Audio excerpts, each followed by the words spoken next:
حبیبک خیر الخلق کلہم محمد سید الکونین والثقلین والفریقین من عربی ومن عجمی محمد سید الکونین والثقلین والفریقین من عربی ومن عجمی۔ سارے دوست اب آپ درود پاک پڑھیں۔ الصلاۃ والسلام علیک یا رسول اللہ وعلی آلک وصحبک یا حبیب اللہ۔ الصلاۃ والسلام علیک یا نبی اللہ وعلی آلک واصحابک یا نور اللہ۔ عزیز ساتھیوں، دوستوں، بزرگوں، اللہ تبارک و تعالیٰ کا کروڑ احسان ہے کہ اس نے ہمیں اشرف المخلوقات بنایا اور لا تعداد درود پاک اس ہستی پر جن کے توسل سے ہم اشرف المخلوقات ٹھہرے۔ عزیز دوستو، بلا تمہید اب آپ سب احباب کو معلوم ہے کہ رمضان شریف کی آمد ہے۔ آج کے جمعے پہ استقبال رمضان شریف کی کچھ برکتوں کے بارے میں گفتگو انشاءاللہ ہم کریں گے۔ یہ یاد رکھ لیں کہ روزہ جو ہے اس کا جو لغوی معنی ہے وہ ہے رکنا، اور اس کی جو تعریف اگر کی جاتی ہے تو الامساک عن الطعام والشراب والجماع، کھانے پینے اور جماعت سے رکنے کا نام روزہ ہے۔ صبح طلوع آفتاب سے لے کر اور غروب آفتاب تک اس چیز کا نام، صبح صادق سے لے کر غروب آفتاب تک اس چیز کا نام روزہ ہے۔ اور روزہ جو ہے یہ صرف ہم پہ ہی نازل نہیں ہوا بلکہ پہلی قوموں پر بھی یہ حکم ان کا لاگو ہوتا رہا ہے۔ جیسا کہ جو آیت میں نے آپ کے سامنے قرآن کریم کی جو تلاوت کی ہے کہ یا ایھا الذین آمنوا کتب علیکم الصیام، اے ایمان والو تم پر روزے فرض قرار دیے گئے ہیں جس طرح کہ تم سے پہلے بھی لوگوں پر روزے تھے، لعلکم تتقون تاکہ تم متقی اور پرہیزگار بن جاؤ۔ یہاں پہ ایک سوال ذہن میں آتا ہے کہ ہم جب کہتے ہیں کہ ماں 70 ماؤں سے زیادہ اللہ پیار کرتا ہے، تو یہ پیار کیسا ہوا کہ اسی کے بچے یا اسی کی اولاد صبح سے لے کر شام تک نہ کچھ کھا سکتی ہے نہ کچھ پی سکتی ہے، وہیں امرود، وہیں کیلے، وہیں فروٹ، وہیں کھانا، وہیں نعمتیں، سب کچھ جو ہے جو انسان کھاتا ہے، اور پورے رمضان میں صبح سحری سے لے کر افطاری تک اس کا حکم ہو جاتا ہے کہ تم نے کھانا ہی نہیں ہے، نہ تم نے پینا ہی نہیں ہے۔ یہ ایک شیطانی ایک وسوسہ ذہن میں آتا ہے کہ ایک ماں ہو اس سے تو نہیں رہا جائے گا کہ میرا بچہ بھوکا بھی رہے اور پیاسا بھی رہے، اور آپ کہتے ہو کہ اللہ 70 ماؤں سے زیادہ پیار کرتا ہے، تو اس کا کیا مطلب ہے؟ اس کا سیدھا سیدھا مطلب ہے کہ جس طرح ایک ماں اگر بچے کو اگر کوئی درد ہو، تکلیف ہو، تو اس کے انجیکشن بھی لگواتی ہے، اس کو کڑوی دوائی بھی کھلاتی ہے، اور بچہ روتا ہے۔ اب بچے کو معلوم نہیں ہے کہ یہ میرے کس فائدے کے لیے ہے، لیکن ماں کیونکہ بے قرار ہوتی ہے کہ میرے بچے کو کھانسی لگی ہے، یا میرے بچے کو بخار ہے، یا میرے بچے کو خارش ہے، تو ماں پکڑ دکڑ کے اس کی ٹانگیں، اس کو انجیکشن بھی لگواتی ہے، اس کو دوائی بھی دیتی ہے۔ بچہ رو رہا ہوتا ہے، بچہ بلک رہا ہوتا ہے، لیکن اس بچے کو معلوم نہیں، ماں کو معلوم ہے کہ یہ دوائی جو کڑوی ہے یا جو اس کو انجیکشن لگ رہا ہے، اس سے میرا بچہ صحت یاب ہو جائے گا، اس سے میرا بیٹا ٹھیک ہو جائے گا۔ یہ ایک ماں ہے۔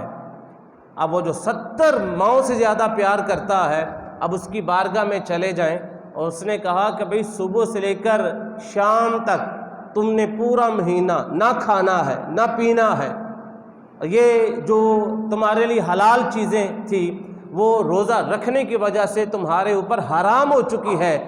آگے اس کا حکم ہوا بھئی ایسے نہیں تمہیں بھوکا اور پیاسا رکھا، لعلکم تتقون، اس وجہ سے رکھا ہے تم پرہیزگار بن جاؤ۔ ہم اپنی سمجھ میں تو یہ سوچ رہے ہیں کہ ہم شاید بھوکے ہیں اور ہم نے پیاس، جس طرح ایک ماں کڑوی دوائی دیتی ہے اور اس کو یہ ہوتا ہے کہ میرا بچہ ٹھیک ہو جائے، اسی طرح وہ مولا پورا ماں رمضان کا مہینہ صبح سے لے کر شام تک اپنے بندوں کو بھوکا اور پیاسا اس لیے رکھتا ہے تاکہ لعلکم تتقون، تم پرہیزگار بن جاؤ، تم متقی بن جاؤ۔ ایک وہ انسان ہے جو سارا دن جس کے پاس نعمتیں بھی ہیں، ایک وہ ہے جس کے پاس پھل خریدنے کے بھی پیسے نہیں ہیں۔ آج دونوں برابر ہیں، وہ بھی جس کے پاس نعمتیں ہیں، وہ بھی جس کے پاس نعمتیں نہیں ہیں۔ اور یہ بتانا تھا کہ تم روزے میں ہو، یہ کیلے بڑے ذائقے دار ہیں اور یہ شربت بڑا مزیدار ہے، لیکن اب اس کا حکم ہے نہ اب تم کھا سکتے ہو نہ اب تم پی سکتے ہو۔ اس چیز کا نام ہے، یاد رکھیں، جس طرح نماز فرض ہے اسی طرح روزہ بھی فرض ہے، جس طرح زکوٰۃ فرض ہے اسی طرح روزہ بھی فرض ہے۔ اور روزے کو آج ایک پورا ایک طبقہ ہو چکا ہے اور وہ کہتا ہے کہ بھی ہم تو تھک جاتے ہیں، ہم تو مزدوری کرتے ہیں، ہم روزہ نہیں رکھ سکتے۔ بھائی کیا آپ کا یہ جواب جس کو آپ دے رہے ہو سکتا ہے کہ آپ کے منہ پہ وہ تو مطمئن ہو جائے، لیکن قبر کے جو فرشتے ہیں وہ مطمئن نہیں ہوں گے، اس بات پہ مطمئن نہیں ہوں گے۔ روزہ فرض ہے تو اس کا مطلب یہ ہے کہ فرض ہے، آپ کی اپنی طاقتیں ہیں، آپ کی اپنی ترجیحات ہیں، جو بھی آپ کام کرتے ہیں، لیکن اگر آپ مسلمان ہیں اور ہم مسلمان ہیں، روزہ ہمارے اوپر رمضان شریف میں فرض ہے، فرض ہے۔ علامہ اقبال رحمۃ اللہ تعالی علیہ کا نام آپ نے سنا ہوگا، اور ان کے ایک روحانی استاد ہیں رومی، مولانا روم رحمۃ اللہ تعالی علیہ۔ ایک رازی ان کے استاد ہیں روحانی اور دوسرے مولانا روم ہیں۔ مولانا روم ان کے عشق کے استاد ہیں علامہ اقبال کے، اور رازی ان کے فلسفے کے استاد ہیں، لیکن آپ مولانا روم رحمۃ اللہ تعالی علیہ کو ترجیح دیا کرتے تھے علامہ اقبال۔ اب مولانا روم رحمۃ اللہ تعالی علیہ لکھتے ہیں، جن کو علامہ اقبال اپنے روحانی استاد مانتے تھے، مولانا روم رحمۃ اللہ تعالی علیہ کہتے ہیں کہ عشق کی 7 گلیاں ہیں، اور 7 گلیاں جو پھرا ہے نا وہ شخص، اس کا نام بابا فرید الدین عطار ہے۔ علامہ اقبال نے اسی بارے میں کہا تھا کہ جب عشق سکھاتا ہے آداب خود آگاہی، کھلتے ہیں غلاموں پہ اسرار شہنشاہی، عطار ہو، رومی ہو، رازی ہو، غزالی ہو، کچھ ہاتھ نہیں آتا بے آہ سحرگاہی۔ کہا کہ اس کی بارگاہ میں جھکنا پڑتا ہے، پھر کوئی عطار بنتا ہے، پھر کوئی رومی بنتا ہے، پھر کوئی رازی بنتا ہے، پھر کوئی غزالی بنتا ہے۔ اور ہم ہاتھ پہ ہاتھ دھر کے بیٹھ جائیں اور کہیں کہ عشق آ جائے، ایسے نہیں عشق آتا، اس کے لیے کچھ ہمیں قربانیاں دینی پڑتی ہیں۔ تو مولانا روم رحمۃ اللہ تعالی علیہ کہتے ہیں کہ عشق کی 7 گلیاں ہیں، اور 7 گلیاں جو بندہ پھرا ہے اس کا نام بابا فرید الدین عطار رحمۃ اللہ تعالی علیہ ہے۔ اب بابا فرید الدین عطار رحمۃ اللہ تعالی علیہ کا ایک قول میں آپ کو سنانا چاہتا ہوں۔ انہوں نے کہا کہ اگر تم عشق چاہتے ہو اور چاہتے ہو کہ تمہارا نفس قابو میں رہے، تمہارا نفس قابو میں رہے، تو بابا فرید الدین عطار کہتے ہیں 3 چیزیں تھام لو۔ کتنی چیزیں بھی؟ 3 چیزیں تھام لو، اور کہا نمبر 1 خاموشی اختیار کرو، کوشش کیا کرو کم سے کم بولا کرو، کم سے کم بولا کرے۔ اور نمبر 2 بھوک رکھا کرے، بھوک رکھا کریں۔ اور نمبر 3 تنہائی، اکیلے بیٹھ کر اس کو یاد کریں گے تو بڑا لطف آئے گا۔ یہ بابا فرید الدین عطار رحمۃ اللہ تعالی علیہ نے 3 قول بیان کیے ہیں اپنے نفس کو کنٹرول کرنے کے۔ نمبر 1 بھوک، نمبر 2 خاموشی، نمبر 3 تنہائی۔ اور حضرت نظام الدین اولیاء جو بابا فرید الدین گنج شکر کے خلیفہ ہیں اور بڑے سچے اور سچے خلیفہ ہیں اور عاشق رسول ٹھہرے ہیں، اور آپ فرماتے ہیں کہ آدھا فقر روزے میں ہے، آدھا فقیری روزے میں ہے، اور آدھی فقیری باقی عبادات میں ہے۔ آقا نامدار صلی اللہ علیہ وسلم نے فرمایا ہر چیز کی زکوٰۃ ہے، جسم کی بھی زکوٰۃ ہے، جسم کی بھی زکوٰۃ ہے۔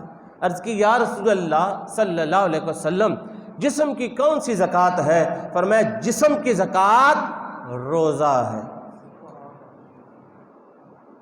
جسم کی زکوٰۃ روزہ ہے۔ فرما کون رہے ہیں؟ ہمارے آقا نامدار شاف روز شمار احمد مجتبی سرور دو عالم محمد مصطفیٰ صلی اللہ علیہ وسلم فرما رہے ہیں کہ ہر چیز کی زکوٰۃ ہے اور جسم کی زکوٰۃ روزہ ہے۔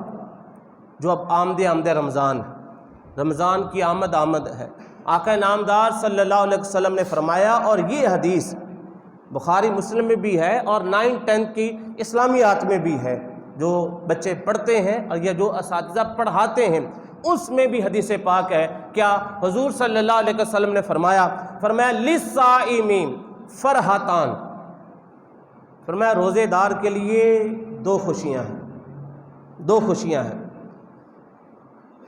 عرض کی یا رسول اللہ صلی اللہ علیہ وسلم کون کون سی خوشی؟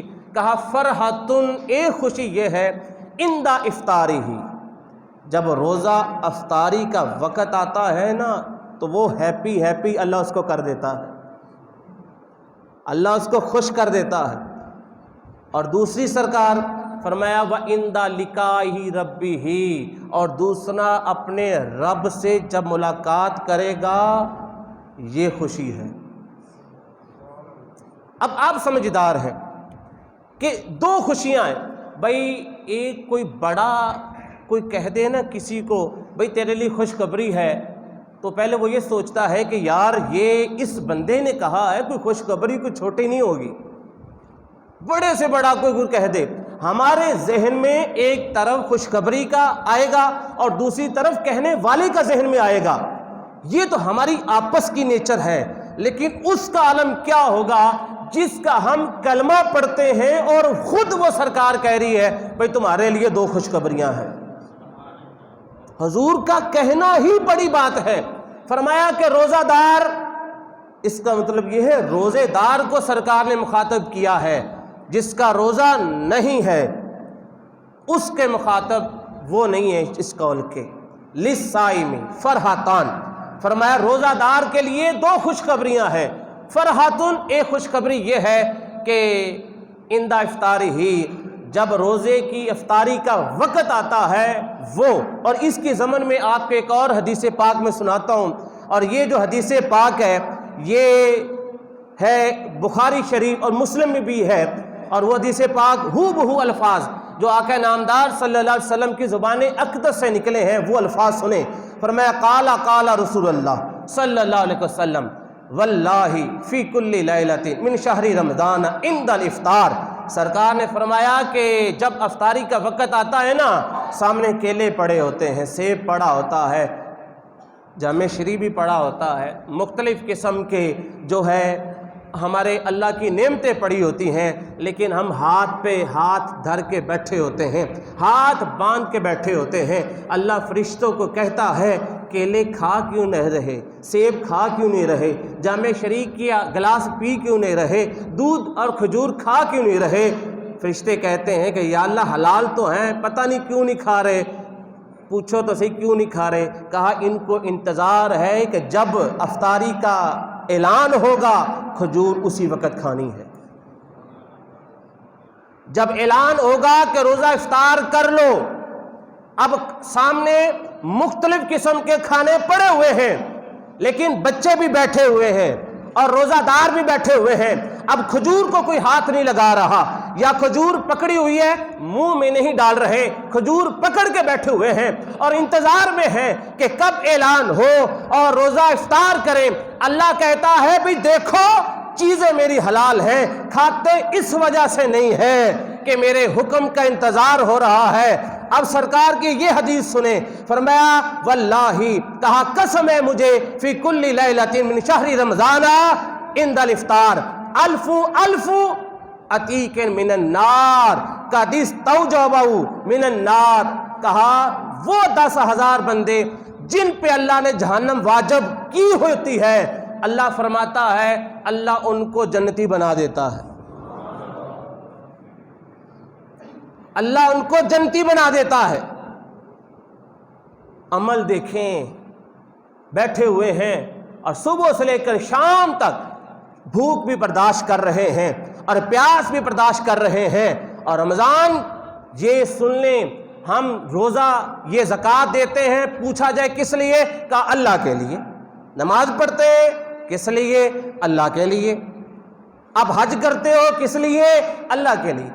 عبادت کرتے ہیں کس لیے؟ اللہ کے لیے۔ اور واقعتاً ہم کرتے ہی اللہ کے لیے۔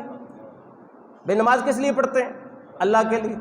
اور حج کس لیے کرتے ہیں؟ اللہ کے لیے۔ نیکیاں کیوں کرتے ہیں؟ اللہ کے لیے کرتے ہیں۔ یہ ہم کہتے ہیں، لیکن آئیں آپ کو ایک عبادت ایسی بھی بتاتا ہوں جس میں اللہ خود کہتا ہے یہ میرے لیے۔ باقی ہم کہتے ہیں یہ اللہ کے لیے، ایک عبادت ایسی ہے اللہ خود کہتا ہے یہ میرے لیے۔ وہ کون سی ہے؟ آئے سنیں۔ فرمایا الصوم لی، روزہ میرے لیے ہے۔ اللہ کیا کہہ رہا ہے؟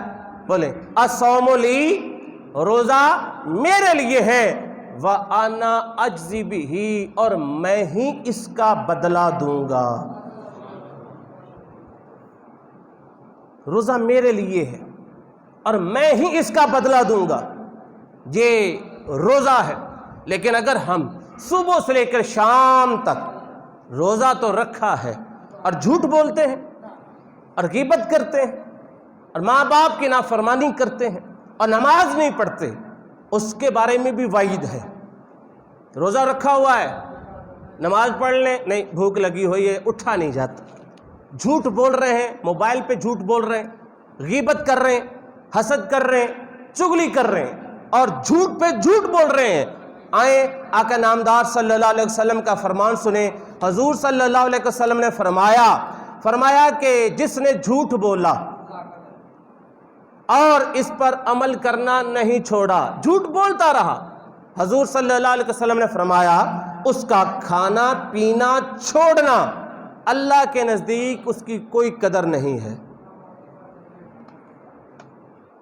جس نے جھوٹ بولا اللہ کے نزدیک اس کی کوئی قدر نہیں ہے، جھوٹ بولتا رہا۔ بھئی روزہ تو اس لیے تھا تم جھوٹ سے بچ جاؤ، روزہ اس لیے تھا تم غیبت سے بچ جاؤ، روزہ اس لیے تھا کہ نمازیں پڑھنا شروع کر دیں۔ پہلے دن تو بڑے آتے ہیں ماشاءاللہ سے، دوسرے دن اور رونق، لیکن جیسے جیسے عید قریب آتی ہے صفیں کم ہونا شروع ہو جاتی ہیں، صفیں کم ہونا شروع ہوتی ہیں۔ حالانکہ جو جذبہ پہلے تھا ہمیں آخر میں اس سے بھی ڈبل جذبہ اختیار کرنا چاہیے کہ رمضان ہم سے خوش جائے۔ یاد رکھیں روزہ ڈھال ہے، روزہ ڈھال ہے، یہ قبر میں بھی کام آئے گا اور حشر میں بھی کام آئے گا۔ آئیں اس بارے میں آقا نامدار صلی اللہ علیہ وسلم کی ایک اور حدیث سناتا ہوں آپ کو، اور یہ حدیث مسلم شریف میں ہے، اور سنیں ان سہل بن سعد رضی اللہ تعالی عنہ ان نبی صلی اللہ علیہ وسلم قال ان فی الجنت بابا، میرے نبی نے کہا جنت میں ایک دروازہ ہے، ویسے تو دروازے بڑے ہیں لیکن ایک دروازہ ہے، اس دروازے کا نام الریان ہے۔ اس دروازے کا نام کیا ہے؟ الریان ہے۔ اب یہ سرکار صحابہ کو بیان کر رہے ہیں، فرمایا ایک دروازہ ہے جس کا نام الریان ہے، بروز قیامت سارے کھڑے ہوں گے اور اللہ فرمائے گا یقالو این صائمون، روزہ رکھنے والے کتھے جے؟ اب انداز دیکھیں اور ذہن میں سوچیں، اور یہ سوچیں کہ ہم محشر میں پہنچ چکے ہیں اس حدیث کے تناظر میں، اور سارے کھڑے ہیں اور سارے کھڑے ہیں، اور یہ بھی پتا ہے کہ آج اللہ قہار بھی ہے، آج اللہ جلال میں بھی ہے، ساری چیزیں ہمارے ذہن میں ہے، اور ذہن میں یہ ہے کہ یا اللہ آج بچا لے بس۔ اور آج ماں بیٹے سے بھاگ رہی ہے اور بیٹا باپ سے بھاگ رہا ہے، آج کوئی کسی کا پرسان حال نہیں ہے۔ اور اس تناظر میں اللہ کے نبی کی حدیث سنیں، کہا کہ این صائمون، اور روزہ داروں کہاں پہ ہو؟ آپ سوچیں روزہ دار جو روزہ رکھتے رہے ہیں وہ تو آ جائیں گے باہر آ جائیں گے، فَيَقُومُونَ وہ کھڑے ہو جائیں گے، روزہ دار کھڑے ہو جائیں گے۔ اب آواز نے کہا لا يدخل منہ احد غیرہم، حضور نے کہا روزہ دار کے علاوہ اس دروازے سے کوئی نہیں جائے گا۔ جو روزہ رکھتے رہے ہیں الریان دروازے سے صرف وہیں جائیں گے۔ فَإِذَا دَخَلُوا جب سارے روزہ دار جب داخل ہو جائیں گے اگلی کا وہ دروازہ بند ہو جائے گا۔ فَلَمْ يَدْخُلْ مِنْهُ أَحَدٌ سرکار نے کہا اب وہ اندر موج کریں گے اور کوئی شخص بھی اب اندر داخل نہیں ہو سکتا۔ اب وہ زہرا ذہن میں سوچیں جنہوں نے پہلے پروگرام بنایا ہے کہ تانوں پتہ ہے کہ حضرت صاحب اے صبح تو لے کے شام تک میں کنا کم کرنا ہوندا ہے، میں نے کہا پتہ تو اس وقت لگے گا جب روزہ دار ریان دروازے سے جا رہے ہوں گے اور تو رکا ہوگا۔ اللہ کرے کہ استقبال رمضان یہ ہے، ہم غیبت سے پہلے کہیں رمضان کا استقبال یہ نہیں ہے کہ فیس بک پہ اور باقی چیزوں پہ لگا دیں آپ کہ رمضان کی مبارک اچھی بات، لیکن استقبال رمضان یہ ہے کہ آنے والے سے پہلے آپ یہ کہہ دیں ہم نے غیبت کو چھوڑ دیا، ہم نمازی بن گئے، ہم زکوٰۃ دینے والے بن گئے، ہم ماں باپ کے فرما بردار بن گئے۔ یہ کسی کو پروٹوکول دینا ہو تو اس کی بات ماننی پڑتی ہے۔ الریان دروازے سے وہی داخل ہوگا جو روزہ دار ہوگا۔ آپ اگر لیبر ہیں، آپ کوارڈینیٹر ہیں، آپ مینیجر ہیں، آپ مالک ہیں، آپ وزیر، آپ مشیر، آپ ڈاکٹر، آپ انجینئر، آپ کچھ بھی ہیں، اگر کلمہ نبی کا پڑھا ہے نا تو روزہ رکھنا ہی پڑے گا۔ میں ایک دوست تھا ہوٹل والا، میں کہا جی دسو پچھلے سال کی بات ہے، میں کہا اے تے ہن ہوٹل تے تہاڈا ہن کرو گے کی؟ انہیں کیا اے روزیاں چ سب تو زیادہ میرا چلدا ہے، عام دیناں چ اتنا نہیں چلدا، روزیاں چ تو میں جیڑا سالن لے کے جانا او 12-1 وجدا نہیں تو میں برتن خالی بھجوا دینا۔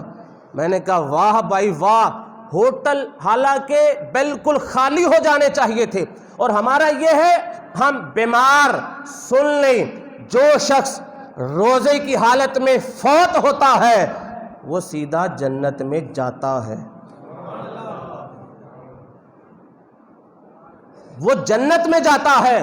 اور اس سے بھی بڑے سنیں، روزہ افطاری سے پہلے منہ میں جس کو ہم اپنی لینگویج میں کہتے ہیں بدبو، کہا یہ بدبو نہیں ہے، آقا بدبو نہیں تو کیا ہے؟ سنیں حدیث پاک اس بارے میں بھی، فرمایا والذی نفس محمد بیدہ، حضور نے کہا مجھے قسم ہے اس کی جس کے قبضہ قدرت میں محمد کی جان ہے۔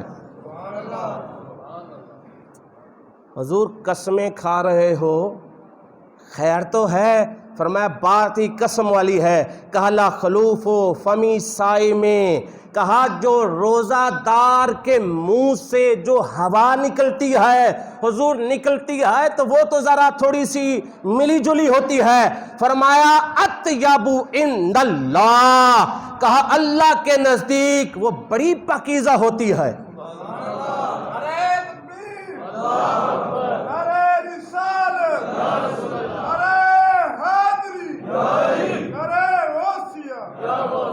فرمایا جو ہوا نکلتی ہے اطیب، اے ہے اس میں تفضیل دا سیغا، ایک ہوتا ہے طیب، اس کا معنی ہوتا ہے پاک، جس طرح انگلش میں ڈگریاں ہوتی ہیں، سپرلیٹو ڈگری ہوتی ہے، اطیب عربی زبان میں سپرلیٹو ڈگری، طیب پاک نہیں، اطیب۔ جس طرح ایک ہوتا ہے کبیر بڑا، ایک ہوتا ہے اکبر سب سے بڑا، اسی طرح طیب پاک، ایک ہوتا ہے اطیب سب سے زیادہ پاک۔ نبی نے فرمایا جو روزہ دار کے منہ سے جو ہوا نکلتی ہے، فرمایا وہ طیب نہیں، طیب تو چھوٹی چیز ہے، فرمایا وہ اطیب ہے۔ یہ نہیں کہا عند الناس لوگوں کے نزدیک، کہا عند اللہ اللہ کے نزدیک۔ اور آگے سنیں، کہا یوم القیامت من ریح المسک، کہا قیامت والے دن جب وہ آئے گا اسی آواز کے ساتھ آئے گا، حضور آ گیا۔ پھر فرمایا یوم القیامت من ریح المسک، کہا کستوری تو اس کے آگے شے کوئی نہیں ہے، کہا کستوری کی خوشبو ایک طرف، روزہ دار کے منہ سے نکلنے والی ہوا ایک طرف۔ یہ ہے نبی کا فرمان، یہ کوئی حکایتیں نہیں ہے، یہ کوئی قول بھی نہیں ہے، یہ میرے نبی کا فرمان ہے، میرے آقا کا فرمان ہے۔ روزہ دار اللہ کے نزدیک سب سے زیادہ پیارا ہے، اس لیے میرے بھائی اور اس مسجد میں جمعہ پڑھنے والے آنے والے بھائیوں، استقبال رمضان دل کے ارادے کا نام ہے۔ آپ یہاں پہ بیٹھے ہیں، دیکھیں یہ کون سی بڑی بات ہے کہ نماز آج کے بعد نماز نہیں چھوڑنی، غیبت نہیں کرنی، چغلی نہیں کرنی، حسد نہیں کرنا۔ ہم یہ سوچتے ہیں شیطان جکڑا گیا ہے۔